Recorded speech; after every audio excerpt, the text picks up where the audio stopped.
సింధు జలాల రక్తం ఒకేసారి ప్రవహించదని చెప్పిన మోడీ భారత క్రికెట్ మ్యాచ్లు ఎలా సమర్థిస్తారని ఆమ్ ఆద్మీ పార్టీ తెలంగాణ రాష్ట్ర అధ్యక్షులు డాక్టర్ డి సుధాకర్ ప్రశ్నించారు. పాకిస్తాన్పై ప్రతీకారం తీసుకుంటున్న మోదీ ఆ దేశంతో టీమిండియా క్రికెట్ ఆడుతుంటే ఏం చేస్తున్నారని ప్రశ్నించారు.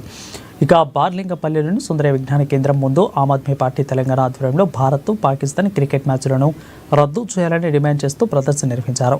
గతంలో పాకిస్తాన్తో జరిగిన మ్యాచ్లన్నింటినీ కూడా రద్దు చేయాలని కోరినా పట్టించుకోలేదని డాక్టర్ సుధాకర్ విమర్శించారు. భారత్ పాకిస్తాన్ క్రికెట్ మ్యాచ్ జరుగుతుంది. గత 2 మ్యాచ్లు జరిగినప్పుడు కూడా మేము చెప్పాం వీటిని జరపకూడదు అని.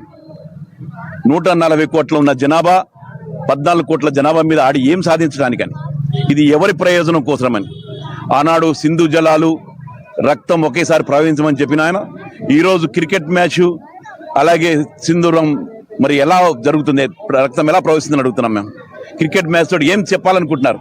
ఇది ఎవరి ప్రయోజనాల కోసం, దేశ గౌరవాన్ని తాకట్టు పెట్టి ఈరోజు ఈ క్రికెట్ ఆడడం అవసరమా అని అడుగుతున్నాం. మేము ఈ క్రికెట్ మ్యాచ్ ని అందరినీ బహిష్కరించవలసింది కోరుతున్నాం. ఇది జయేష లాభాల కోసం కాదా అని అడుగుతున్నాం. ఇది క్రికెట్ మ్యాచ్ వాళ్ళు మల్టీనేషనల్ కంపెనీలు వాళ్ళు డబ్బులు సంపాదించడానికే చేస్తున్న మ్యాచ్ ఇది. వాళ్ళకి ఎవరైతే హోమ్ మినిస్టర్ ఉన్నాడో ఆయన కొడుకు జయేష లాభాల కోసం, అలాగే పాకిస్తాన్ లో వచ్చిన లాభాలు ఎవరి మీద పెడతారు?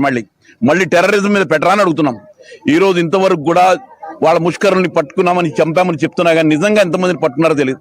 పుల్వామా దాడులు జరిగిన వాళ్ళని కూడా అతిగతి లేదు, ఇంతవరకు పట్టుకున్నారో తెలియదు. ఇప్పుడు దాదాపు 26 మంది చనిపోతే వారి సింధూరాలు తడారకముందే అక్కడ క్రికెట్ మ్యాచ్ ఆడి ఒక బ్యాట్ ఎత్తిపెట్టి తుపాకులు కాల్చినట్టుగా చూపెడుతుంటే మన భారతదేశం ఏం చేస్తుందని చెప్తున్నాను.